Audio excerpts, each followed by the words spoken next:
Voilà, ici, nous sommes arrivés au terme des règles du jeu de trick-track. Elles sont nombreuses, les vidéos sont nombreuses, détaillées. J'ai rajouté des problèmes dans une playlist problèmes de trick-track qui est surtout destinée à parler de problèmes liés aux règles. C'est-à-dire pour éclaircir des règles ou apporter davantage de détails sur l'application des règles. Parle des règles et des principes du trick-track. Ça, c'est une chose. Maintenant, je vais faire une nouvelle playlist, comme on dit, un répertoire, ce serait mieux, dans lequel je vais ranger ce qu'on pourrait appeler des exercices de trick-track. C'est-à-dire qu'on connaît les règles, c'est pas une question de juger si on connaît bien les règles, bon, mais on doit les connaître, c'est tout. Et à partir de là, on se trouve dans des situations et on a un exercice à résoudre. L'exercice, ça peut être compter le nombre de points qu'on a, etc. Bon, des écoles, ça pourrait être aussi des fausses cases, des ceci, des cela. Ou alors, dans telle situation, qu'est-ce que je dois faire? Est-ce que je dois tenir ou m'en aller? On peut imaginer tout ce qu'on veut sur ce sujet-là. Et donc, je pense que le mieux, c'est de commencer avec le maître en la matière. Et je parle donc de Laurent Soumille. Laurent Soumille, donc en 1638,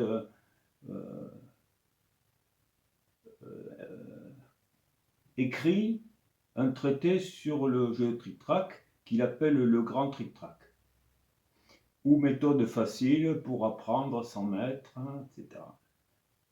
La marche, les termes, les règles, etc.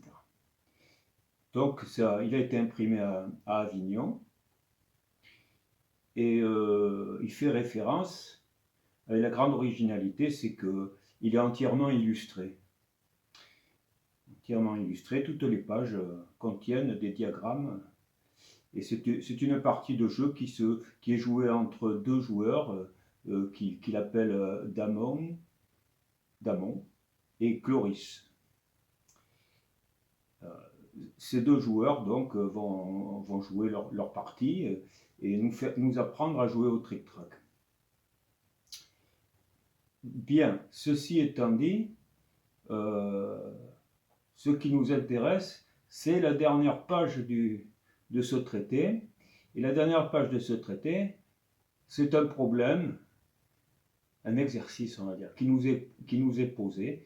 Il nous marque une situation de jeu dont il dit qu'elle a été faite à plaisir. Pourquoi il dit qu'elle a été faite à plaisir? Parce qu'en fait, elle est complètement irréaliste. Mais elle est utile pour voir si on a bien compris comment on marquait des points. Alors, comment marquer les points? Donc, il nous demande, à partir de cette situation, de dire combien de points un des joueurs va marquer. Donc, je vais vous en parler après.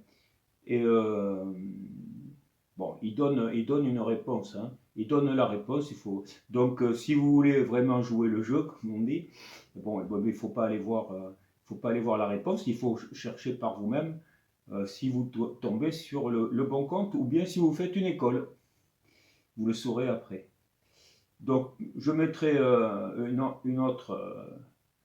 autre playlist qui sera donc les réponses à ces exercices. Comme ça, vous n'aurez pas la réponse sur le coup.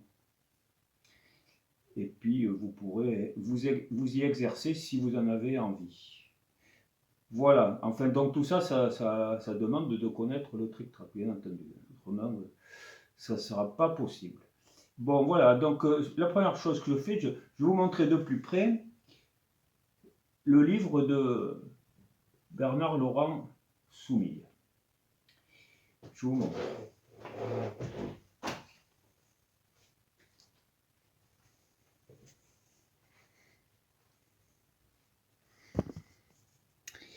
Le voici de plus près. Comme d'habitude, on fait une mise au point.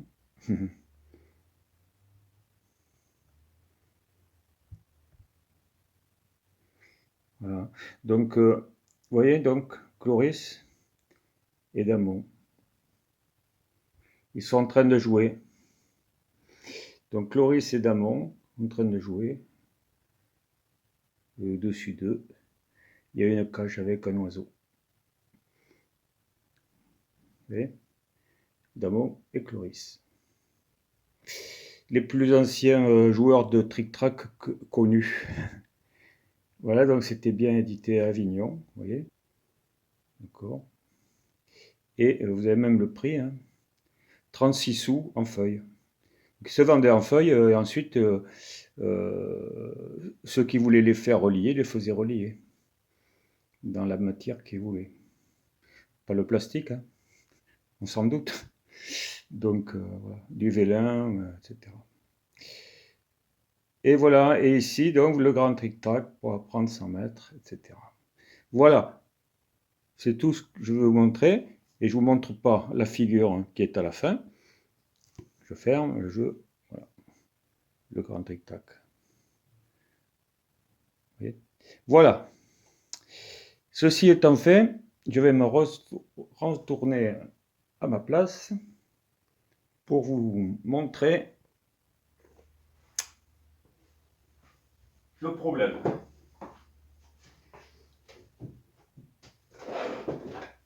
Voici la disposition. Alors vous pouvez être un petit peu perturbé, je dirais, par la disposition. Parce que jusqu'à présent, chaque fois que j'ai montré le trick-track, je l'ai montré dans l'autre sens. Et là, vous le voyez comme moi, personnellement, je le vois. Et vous le voyez donc maintenant comme Laurent Soumille l'a dessiné pour vous. Hein. Donc voilà. Donc au lieu, voilà, vous le voyez ici avant, mais maintenant c'est ici. Il ne faut pas être perturbé par ça parce que on peut passer d'un côté à l'autre. Il y a des joueurs qui n'aiment pas. Quand ils ont l'habitude de jouer d'un côté, ils n'aiment pas jouer de l'autre. Mais il faut accepter. Et même parfois, c'est l'occasion de le dire, lorsqu'on commence une partie de trick-track, il y a des choix qui se font. La première, ça va être de savoir quelle couleur des dames on prend. Est-ce qu'on prend les noires ou est-ce qu'on prend les dames? Les blanches. Bon, là vous avez les blanches par exemple. Alors, bon, il était dit à une époque, bon voilà, que... Bon, je retiendrai uniquement le fait qui est réel, c'est que lorsqu'on a une vue qui n'est pas terrible, et c'est mon cas, eh bien, bon, avec les lunettes ça va, mais bon, c'est quand même plus confortable lorsque c'est l'adversaire qui a les blancs. Pourquoi? Parce que on les voit mieux, on les distingue mieux les unes des autres, et on peut compter ses points d'une manière plus facile, plus aisée, je dirais. Ce n'est pas... Alors comme à l'époque, bon, c'est évident que les lunettes n'avaient pas le confort qu'elles ont aujourd'hui. C'était vraiment très, très, très vrai ça. Voilà.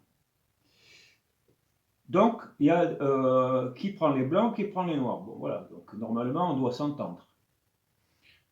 Et alors, si on était à l'époque aussi, bon, d'accord, ben, la personne la plus âgée jouerait avec les dames noires pour lire les dames blanches.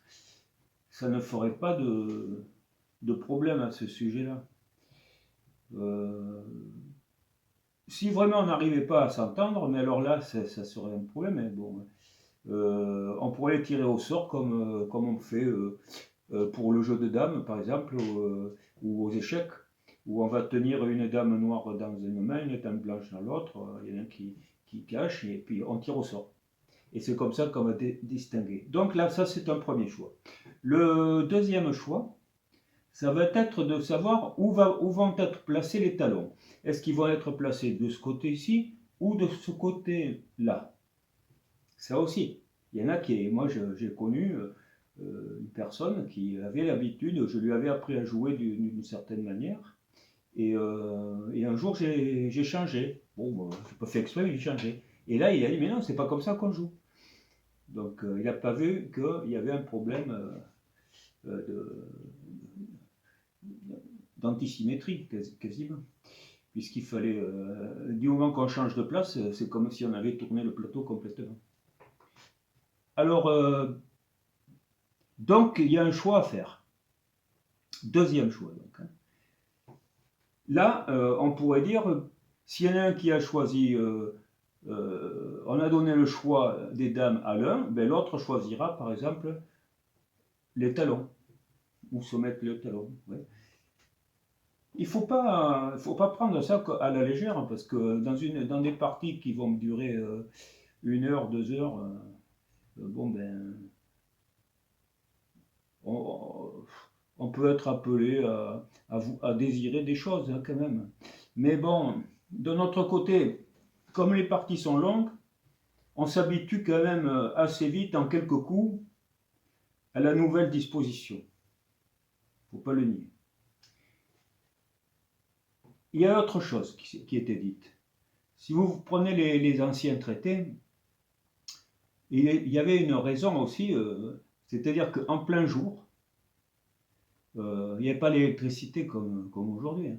En plein jour, donc, bon, ben, l'éclairage était fait par la lumière qui venait de l'extérieur, du soleil, du jour. Donc, il fallait se mettre la table à proximité d'une fenêtre, comme je suis à peu près en ce moment. Sauf que là, bon, j'ai rajouté de la lumière pour être qu'on voit mieux pour la vidéo.